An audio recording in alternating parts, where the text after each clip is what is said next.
que hay ahora mismo y lo que está a punto de llegar en inteligencia artificial ya asociada a la diabetes. Y para eso le he pedido a un clínico, que esta mañana ya nos ha dado algunas claves, que os lo cuente en los siguientes minutos, que es el doctor Martín Cuesta. Martín, bienvenido.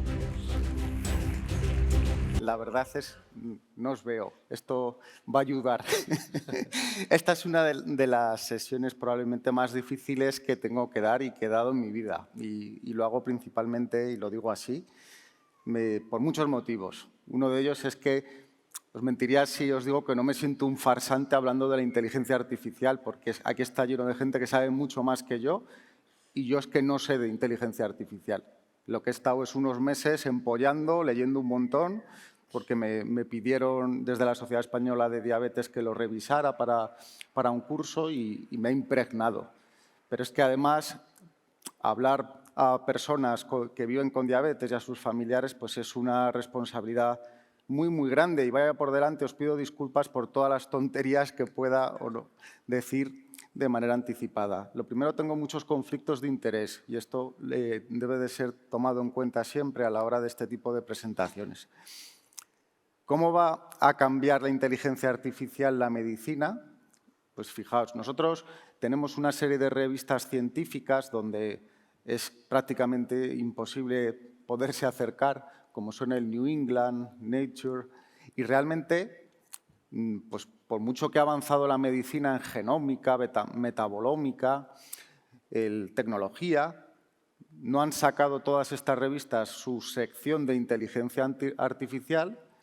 O sea, sí la han sacado, quiero decir, pero a diferencia no la han sacado pues, ni de metabolómica, ni de genes, ni de nada de nada. Y se están generando tal cantidad de estudios científicos y esto está avanzando tan rápido que a mí no me quedó otra que, lógicamente, intentar ver cómo se puede aplicar esto a la diabetes. Y se puede aplicar muchísimo, porque en cualquier congreso de diabetes, desde ya la era pre-COVID, se habla constantemente de inteligencia artificial. ¿Y por qué? Pues porque probablemente la diabetes tiene muchas características que la pueden hacer susceptible de ser analizadas por una inteligencia artificial. Lo primero, es una enfermedad muy prevalente. Como es muy prevalente, tenemos muchos perfiles de personas que viven con diabetes y muchos repositorios, algunos de ellos públicos, muchos privados, y probablemente la diabetes es la enfermedad mejor cuantificada. Solo por la era de la monitorización podemos entender la cantidad de valor potencial que hay detrás de esos datos. De manera que no solo eso, sino que la inteligencia artificial en el diagnóstico de imágenes, y entendemos que, por ejemplo, lo que son aplicado a las complicaciones de la diabetes, a la enfermedad cardiovascular, a muchos campos de la medicina, la inteligencia artificial ha llegado para quedarse, como ahora veremos.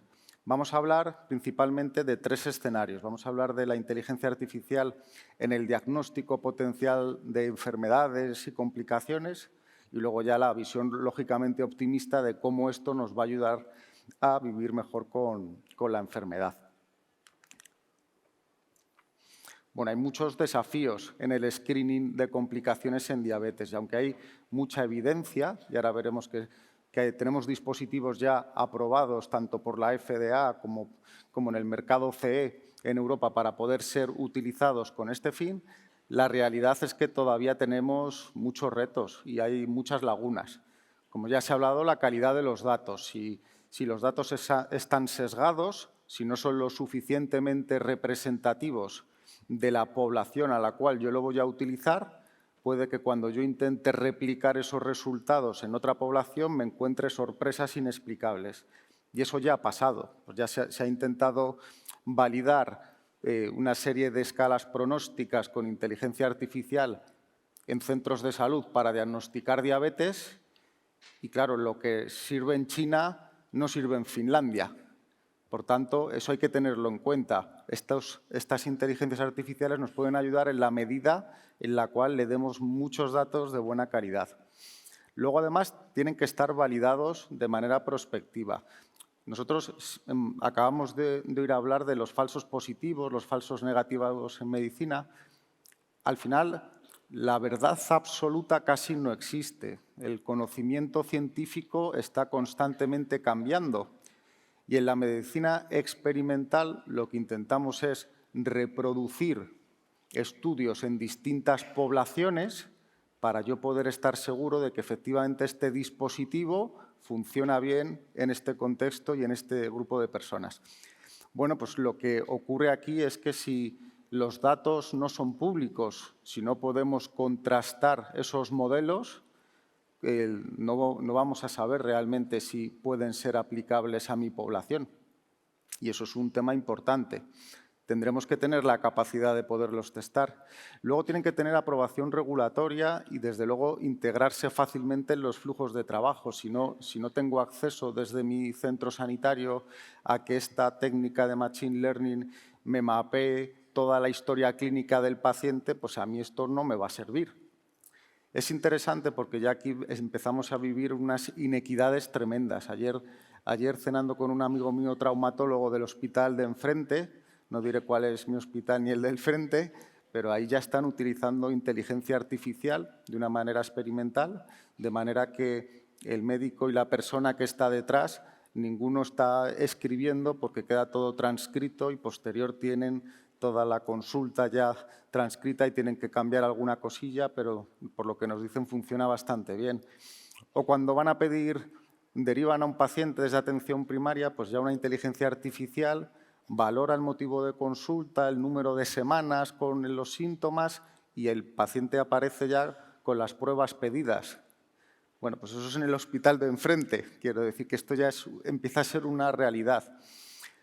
Luego está el tema de la privacidad y esto efectivamente es muy importante. Si mis datos la compañía X se los vende a Meta de alguna manera o tienen acceso y yo empiezo a recibir anuncios constantes sobre compra este nuevo producto nutricional para, pues eso es obviamente algo perverso.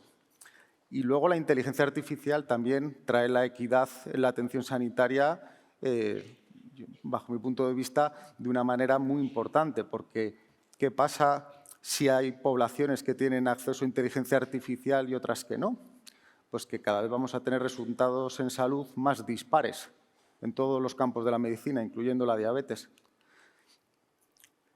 Bueno, en la era del COVID, yo recuerdo en un congreso internacional de tecnología aplicada a la diabetes, pues la verdad es que me quedé enamorado del profesor Abramov, aquí le tenemos en la fotografía y por eso lo traigo. Pues realmente él no acababa de hablar, pero sus palabras eran constantemente hablar de equidad, equidad y equidad. Y él, como oftalmólogo americano, contaba que en Estados Unidos el acceso a la oftalmología es muy precario, que en zonas de Estados Unidos necesitan de 4 a 6 meses para ver un oftalmólogo, que obviamente hay personas con diabetes que no tienen ni siquiera ese acceso y que llevaba 2 décadas intentando automatizar el acceso al diagnóstico mediante un software, que ahora lo llamaremos inteligencia artificial, y ver de qué manera esto puede ser integrado en los cuidados de los pacientes. Bueno, pues ya la tenemos, lo tenemos muy desarrollado, hay muchos modelos. Este es el del profesor Abramov, pero básicamente es muy difícil ganarle a una inteligencia artificial que ha sido entrenada con cientos de miles de imágenes que además han sido validadas posteriormente y que han sido contrastadas contra oftalmólogos. Y no solo en este caso es no inferior, es decir, que diagnostica igual que un oftalmólogo, sino, como ahora os enseñaré, diagnostica más, diagnostica mejor que los oftalmólogos. Y esto no tengo ninguna intención en tirar piedras sobre los oftalmólogos, pero esto radica un poco la complejidad que puede ser en el tiempo tan corto de consulta de un oftalmólogo diagnosticar una retinopatía. Entonces, de manera que este sistema, por ejemplo, ya cuando se lanza, ya tiene casi 300 artículos detrás para apoyar el uso de esta tecnología. La FDA lo aprueba para poder ser utilizado sin necesidad de validación por ningún oftalmólogo. 2 años después, 2020, la ADA, que es la Asociación Americana para el Estudio de la Diabetes, que para que nos entendamos, para nosotros es como la Biblia, para los cristianos, pues ya en el año 2020 dice, allí donde no haya un oftalmólogo, la inteligencia artificial de este señor es válida, porque ya se ha visto que efectivamente funciona igual o mejor, como ahora veremos. Ese es los plazos 2018, 2020, y estos son los datos. La realidad es que la sensibilidad, que quiere decir qué capacidad tiene de detectar retinopatía, pues el sistema es un 87%, y cuando se contrasta con oftalmólogos americanos, pues es solo de un 33-34%. Y muchas veces me llama la atención, digo, ¿qué cantidad de informes normales nos dan? Bueno, pues es un tema porque es costoso en tiempo, no es fácil, desde luego, y el diagnóstico en imagen por inteligencia artificial es mucho más preciso. Es imposible compararse frente a él. Por lo tanto, no es solo igual, sino que es superior. En esta ponencia pues nos contó cómo se ha llevado ya a más de 40 países, es un filántropo total, cómo en muchos países el coste es cero, como en Estados Unidos el coste son $40 para las aseguradoras, cómo el resultado está en menos de 60 segundos y cómo en poblaciones del sur pueden tener los resultados en menos de 1 minuto, comparado con esperar más de 4 meses para ver a un oftalmólogo. Bueno, pues todo esto bien aplicado, pues quizás nos puede hacer el acceso a la salud mucho más equitativo. Nos va a dar 4 categorías, nos va a decir que la foto es normal, nos va a decir que hay una retinopatía muy avanzada, una retinopatía moderada, o a lo mejor nos dice que la calidad es insuficiente.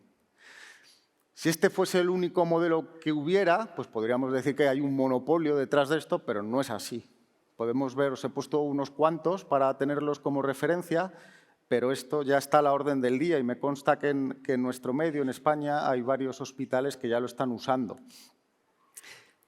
Y, de hecho, este año en Orlando, en Estados Unidos, ya se presentó el primero portátil. Es decir, que ya en el futuro tendremos, ojalá, uno de estos retinógrafos con inteligencia artificial, que en menos de 60 segundos haremos una fotografía y nos dará con altísima precisión si la persona tiene algún riesgo para la retina o no lo tiene. Cambiando de tercio y hablando de la importancia de diagnosticar a tiempo el pie diabético. Claro, el pie diabético, lo más así importante, o las úlceras, es pensar que el 85% de la complicación última que tanto miedo nos da se puede prevenir, que el 85% de las amputaciones se pueden prevenir. Y en ese sentido, ¿de qué manera la inteligencia artificial por imágenes nos podría ayudar? Pues hay multitud, pero cuando digo multitud es multitud, de programas de inteligencia artificial que ya se están usando y que son capaces de diagnosticar las úlceras de una manera muchísimo más precoz que el ojo humano. Utilizan técnicas de infrarrojos, utilizan cambios en la temperatura, como ahora veremos, y luego además hacen unas reconstrucciones tridimensionales en las cuales uno puede ver día a día cómo está yendo esa úlcera. Esto en dermatología, no solo en este contexto, hay muchísima inversión porque ahorra mucho tiempo y, nuevamente, no es inferior al juicio clínico, todo lo contrario. Por poner un ejemplo, no tengo ningún conflicto con Swift. Swift nos dicen que ya se está utilizando en casi 4.000 centros de salud en Estados Unidos. Tiene una precisión elevadísima, lo hace rapidísimo, te mide la úlcera, te dice cómo está evolucionando. Es decir, esto nos puede ayudar en la gestión clínica, seguro. El Podimetrics, esto me encantó, esto me parece increíble. Es subirse a una plataforma durante 20 segundos que por cambios en presión y sobre todo en temperatura a lo largo del tiempo, esa plataforma puede detectar que esté empezándose a desarrollar una úlcera. Entonces, para personas que tengan cualquier tipo de discapacidad visual, para personas con pies diabéticos de repetición, con pies de alto riesgo de complicaciones, esto ¿Nos puede ayudar? Seguro. Imaginemos que tenemos esto en el ambulatorio y que una vez cada 6 meses se lo ponemos, nos categoriza el riesgo potencial o no de tener complicaciones. Bueno, entonces, luego esto hay que validarlo, porque si vamos a empezar a usar estos dispositivos de inteligencia artificial, pues demuéstranos que tienes estudios que se traducen en beneficios clínicos poblacionales. Pues ya para muchos hay. Por ejemplo, en este último que os he enseñado, pues se ha visto que reduce un 71% de amputaciones porque le salta una alerta a los cirujanos vasculares en el hospital de cuidado que tu paciente está empezando a desarrollar una úlcera. Hay lógicamente menos ingresos en urgencias, menos consultas externas y, por lo tanto, mejora los resultados de salud. Dentro de la inteligencia artificial multimodal, ¿y qué es eso de multimodal? Pues entrenar a esos sistemas no solo con texto, sino también con resultados de laboratorio, con imágenes, con estudios de genotipado, es decir, meterle un batiburrillo de cosas que tenemos disponibles a veces y otras veces no, y ver si nos puede hacer modelos predictivos y nos puede clasificar quién está a riesgo, por ejemplo, de tener un pie diabético y quién no lo está. Pues eso ya se está probando con varias compañías en las cuales mezclan, como digo, pruebas de imagen, resultados de TAC, score coronario, mezclan años de evolución, mezclan resultados de laboratorio y nos dice quién está a riesgo. La verdad es que este campo llega a dar tanto miedo, fuera del campo que estamos tratando, hasta el punto que ya hay publicaciones validadas en varios hospitales de Estados Unidos que la inteligencia artificial te puede predecir con más de un 99% en el primer día del ingreso si vas a salir o no vas a salir. Por lo tanto, y eso está validado prospectivamente. Por lo tanto, da mucho miedo. ¿Por qué da mucho miedo? Porque como le llegue solo al médico y le diga, oye, cuidado que este paciente, su probabilidad de salir es tal. O sea, que esto hay que ver cómo se utiliza bien, efectivamente, porque puede ser muy, muy perverso. Nos puede llevar a más inercia o no, o al contrario. Bueno, la monitorización, como decía, tiene la capacidad de tener miles y miles de datos de muchísimas personas y, por lo tanto, es lógico que ya haya habido multitud de estudios que lo relacionan, y relacionar no es que sea la causa, pero que sí que se relacionan de alguna manera con un montón de problemas, ¿no? Pues a nadie se le escaparía que seguro que hay gente que ya tiene que estar empezando a ver si podemos mezclar los resultados de la monitorización con los resultados de las retinografías y ver quién puede tener más riesgo o menos de tener complicaciones. Y esto no solo en el campo de la predicción de complicaciones, sino en el hecho de riesgo de desarrollar diabetes. Nuevamente, la inteligencia artificial multimodal, en este caso nuevamente son los chinos, metiendo en un modelo a lo largo de 12 años, diciéndole durante 12 años, dime quién va a tener diabetes y quién no lo va a tener, pues la inteligencia artificial es capaz de juntar características clínicas con metabolómica. ¿Qué es eso de metabolómica? Pues una serie de metabolitos que tienen unos en la sangre y otros no. Con estudios de genotipado, es decir, con los genes de la persona, mete todo eso y te saca una predicción de clasificar correctamente, pues prácticamente al 100% de las personas que van a desarrollar diabetes en 12 años, de las que no lo van a desarrollar. Claro, los genes chinos y los metabolitos de la sangre chinos no son los mismos que los europeos, eso seguro. Estos estudios son de un coste elevadísimo. Su escalabilidad es muy baja, no es reproducible, no dejan de estar en el campo de la investigación. Pero, desde luego, podemos ver que estos sistemas nuevos de predicción guiados por inteligencia artificial, aunque no los podamos entender, porque yo no sé lo que es el 2-metoxi-5, ese nombre tan horroroso, pues ese metabolito en la sangre de los chinos se asocia a más desarrollo de diabetes tipo 2. Y esto puede tener una cantidad de aplicaciones tremendas. Esta que os traigo a mí me ha parecido absolutamente brutal. Estos son de Stanford y básicamente, como ha pasado tanto en la vida de la diabetes, muchas veces el conocimiento avanza gracias a las personas que viven con diabetes o prediabetes. Este señor, este investigador, tiene prediabetes. Entonces, cuando intenta volver a su normoglucemia a base de hacer ejercicios de fuerza, porque es lo que le dicen sus médicos tratantes, que es la resistencia a la insulina de la diabetes tipo 2, es que tiene que hacer más fuerza, pues él se da cuenta que da igual que gane masa muscular, que no revierte su prediabetes. Bueno, y a partir de ahí, ¿qué hacen? Pues hacen unos estudios absolutamente preciosos de monitorización de sobrecargas orales de glucosa con un líquido de cola en el desayuno en ayunas de las personas, unas con prediabetes, otras sanas. ¿Y qué encuentran? Pues que perfectamente pueden diferenciar esas sobrecargas orales de glucosa en su domicilio, pueden diferenciar las personas que tienen prediabetes de las que no lo tienen, y lo que es aún más interesante es que pueden ver en función de la curva y las características clínicas, pueden ver en quién predomina la insulinoresistencia, en quién predomina la insulinopenia, es decir, la diabetes tipo 2 sabemos que es un constructo de un montón de enfermedades que llevan en última instancia a la hiperglucemia, que no está mediada por autoinmunidad, pero que claramente son distintas. Pues en este caso se puede predecir perfectamente en quién falta los agonistas de GLP-1, en quién es un problema de que no produce suficiente insulina o en quién hay inflamación y mucha resistencia a la insulina.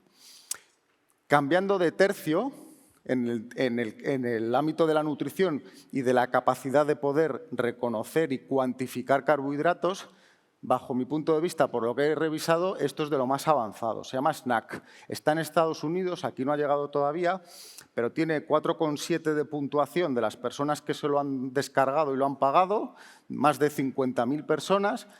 Y es interesantísimo porque tú puedes ir haciendo fotos a todo lo que vas comiendo, te hace una estimación con un error que ahora veremos cuál es, pero además lo puedes hacer desde un punto de vista volumétrico. Con los nuevos iPhone permite hacer la foto desde varios puntos de vista y que así la estimación sea aún mayor. Y lo que es, bajo mi punto de vista, brutal es que tú puedes ver tu tiempo en rango postprandial, por ejemplo, de la ensalada caprese o del día que tomas arroz y brócoli, y llegar el día a la consulta y decir, claramente no sé gestionar el arroz con brócoli, porque mi tiempo postprandial es del 60%, pero en estas otras comidas no hace falta que perdamos el tiempo, porque lo controlo fenomenal. Bueno, pues esta tecnología se ha visto en estudios ya que aumenta el tiempo en rango, que la diferencia en contaje de carbohidratos respecto a nutricionistas cualificados pues es muy baja, hablamos de 5,5 gramos. Y sin embargo, fijaos, a los 3 meses solo el 42% de las personas lo siguen usando. Y esto es algo muy repetido en este tipo de aplicaciones de inteligencia artificial. Y es que al final las personas no se enganchan al medio y largo plazo. Luego podemos discutir por qué sí o por qué no. Aquí podemos observar que tiene un montón de estudios este tipo de tecnología, estas aplicaciones. Esto no viene de uno solo.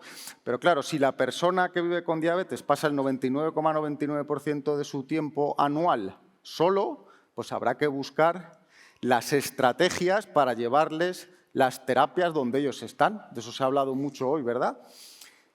A mí me encanta esta diapositiva de David Marrero, presidente de la ADA, que en un congreso no hace de tanto, con muchísima tecnología, dice, sí, esto es maravilloso, pero mi mayor obstáculo soy yo mismo. Es decir, lo que saca a relucir es el factor humano, que no somos máquinas y que la diabetes y la medicina no es una ciencia exacta y que, por lo tanto, no todo van a ser tecnologías y cambios en las estructuras de las terapias de los pacientes. Hay muchísimo más detrás de la persona con esos números. Y entonces empiezan a aparecer los sistemas de ayuda para la toma de decisiones. Y estos son básicamente inteligencias artificiales que pueden coger tus datos de la monitorización junto a tus datos de carbohidratos que has comido, junto a tus dosis de insulina y junto a muchos otros parámetros como acelerómetros, por ejemplo, si los utilizáramos, y que son capaces de ir ajustando solo la terapia a los pacientes. Este es uno de los más clásicos y, bajo mi punto de vista, súper cachondo, que es Alexa, ¿cuánto me pongo hoy de insulina? Bueno, pues esto es un ensayo clínico publicado en JAMA, que probablemente es la cuarta o quinta mejor revista de medicina a la cual uno puede aspirar, en la cual dan dos opciones. Hay personas que pueden ser ajustados desde el centro de salud subiendo la dosis de insulina basal o te puede ajustar Alexa. Primero se entrena la inteligencia artificial de Alexa sobre cómo ir subiendo la dosis de insulina, pues voilà, Alexa te ajusta mucho mejor. ¿Por qué? Porque la hemos entrenado, funciona muy bien y porque cada mañana coge los datos que tú le dices de tus glucosas capilares y te va a optimizar de manera mucho más precoz que el tratamiento estándar desde el centro de salud. Y estos sistemas de ayuda para la toma de decisiones no son nuevos. Esto es del año 2019. Esto era tecnología de Medtronic, que luego la abandonaron totalmente. Pero aquí ya se podía detectar, en base a la monitorización del Guardian de aquella época, los días que tomabas la ensalada de pollo o de atún tienes mucha más tendencia a la hipoglucemia y tenerlo ahí en mensaje directo, o los sábados, ¿qué está pasando a media mañana? Que tienes mucho más riesgo de hipoglucemia e hiperglucemia. Es decir, este tipo de mensajes, en un momento dado, desde luego que pueden ser muy útiles. Hay muchas otras. Este es el DreamEd Advisor, que fue el primero en Europa que se aprobó. Y en esta plataforma uno puede volcar los datos de su sensor, que una inteligencia artificial te puede ir ajustando los datos de tu bomba de insulina en modo abierto. Ahora en la era de los sistemas de asa cerrada no funciona porque no se ha actualizado hasta ese punto, pero básicamente en personas que estén con múltiples dosis, incluso con bombas de insulina en modo manual, tú le puedes decir que cada semana o 2 semanas te mande un reporte de ajustes y te va ajustando solo los ratios, la sensibilidad, la basal. Nuevamente, fijaos, factor humano, a los 90 días solo el 51% lo siguen usando. Es decir, que parece que todas estas tecnologías de sistema de ayuda para la toma de decisiones, al final, en muchos casos, no son la solución. Es que a veces buscamos soluciones tecnológicas a problemas que no son tecnológicos. Tengo que hablar del profesor Peter Jacobs y que me perdonen los de la Politécnica de Valencia, Jorge Bondilla, que le he visto por aquí, que decir, aquí hay gente que sabe de esto una absoluta barbaridad. Pero me han invitado a mí, que soy un endocrino clínico, y que os doy un poco mi visión más particular. Pero fijaos lo que se está haciendo ya. Ya tenemos sistemas de asa cerrada que son manejados únicamente por un sistema de inteligencia artificial, sin control humano. Este es el caso de la chica que tenemos en la figura, donde ese sistema de asa cerrada está detectando las ingestas sin que el paciente le diga lo que va a comer ni cuándo va a comer. Está poniendo la insulina cuando detecta que cree que la persona está comiendo. Encima tienen también su modelo y publicados resultados en estudios de páncreas biohormonal, algunos con insulina y desiglucagón, un análogo del glucagón. Y no solo eso, sino que integran también los wearables tipo acelerómetros. Saben detectar de manera espontánea el ejercicio físico. Bueno, pues en todo esto se está avanzando. También en personas con múltiples dosis. Y traigo esta gráfica porque me parece muy bonita. El daily dose es lo que tienen ellos para ajustar las pautas. Y se dan cuenta que la gente no mejora cuando están utilizando este sistema de ajuste automático de insulina. ¿Y por qué no mejoran? Pues porque no siguen las recomendaciones en un porcentaje muy alto. Por lo que hemos hablado, que el sistema no puede saber si tú vas a coger el coche, si vas a salir corriendo, o si te da mal rollo ponerte 7 unidades porque tú nunca te has puesto 7 unidades para esta comida, ¿no? Pero, sin embargo, cuando analizan, cuando sí se siguen las recomendaciones, claro que mejoran casi un 7%. Y a partir de ahí, este grupo crean lo que se llaman los gemelos digitales. Los gemelos digitales es el tener en una aplicación pues un sistema en el cual tú puedas ver de una manera visual y explicada, como tenemos aquí en la imagen, que si tú cambias tu ratio de 1 por cada 10 gramos a 1 por cada 8 gramos, tienes una probabilidad altísima que la siguiente semana tengas mucho más tiempo en rango. Por ejemplo, en este caso, un 55% más. Es decir, se dieron cuenta que para que la persona siga las recomendaciones de una inteligencia artificial, ese mensaje tiene que ser explicativo. Tú le tienes que decir, tienes que bajar esto porque en tu modelo, en tu gemelo digital, si lo desarrollamos, puedes ver que lo más probable es que va a pasar esto. También otro tema interesantísimo es que se dan cuenta este grupo de que tienen que meter a los psicólogos y que tenemos que intentar cambiar la conducta de las personas y que eso no lo va a hacer solo una tecnología, una aplicación en el móvil. Y entonces, desde ahora, lo que están probando en los ensayos clínicos es que el paciente pasa por el médico, por la enfermería y por el psicólogo conductista, que le va a intentar, en los puntos que sea mejorable, para el tratamiento de la enfermedad. Ya me quedan 3 diapos, ya acabo. Hace 2 o 3 meses leo esto de Dexcom, digo, bueno, ¿qué es esto? ¿Qué buena pinta tiene? Pues que dentro de los sensores que se están desarrollando y que ya están comercializados en Estados Unidos con indicación de personas con diabetes tipo 2 que no estén con insulina, es decir, lo que se busca aquí es adaptar la información, las alertas, etcétera, a un perfil muy concreto, pues ya tienen inteligencia artificial generativa que implica que si detecta que estás yendo hacia hiperglucemia, te puede dar consejos para manejar esa hiperglucemia, por ejemplo, con ejercicio físico. Y no solo Dexcom, Abbott está haciendo lo mismo. En este caso, pues puede detectar si te está subiendo muy rápido la glucosa, te da un consejo de que ponte a subir escaleras 10 minutos. ¿Vale? Quiero decir que todo esto no es que vaya a llegar, esto está en Inglaterra, que no está tan lejos, en Estados Unidos ahora mismo. O la solución de Roche, que también igualmente se ha validado y parece que funciona muy bien, que puede predecir la hipoglucemia en un 87% de las ocasiones. Por lo tanto, con esto voy a terminar, porque mis conclusiones en este sentido es que la inteligencia artificial creo que va a ser un compañero más, pero desde luego que no va a suplantar a la psicóloga, nutricionista, podólogo que me encantaría tener, que va a mejorar los resultados clínicos, que va a permitir más personalización, que va a hacer los flujos más eficientes, que creo que puede facilitar la equidad y estandarizar. Además, nos puede eventualmente ayudar en el screening, pero cuidado, retos. La usabilidad y la opinión de las personas que lo van a utilizar es fundamental. Esto es un sistema muy bonito, que lo funciona muy bien, que predice muy bien, pero llega al final y dicen, satisfacción de los usuarios, muy baja, no lo van a usar. Entonces aquí, en este campo, cada vez se habla más de la importancia de involucrar a las personas que lo van a utilizar, lógicamente, desde el principio y desde su desarrollo, porque si no, pasará como todo lo que os he enseñado, que a los 3 meses la mitad de las personas no lo están usando. Y con esto termino. Muchas gracias.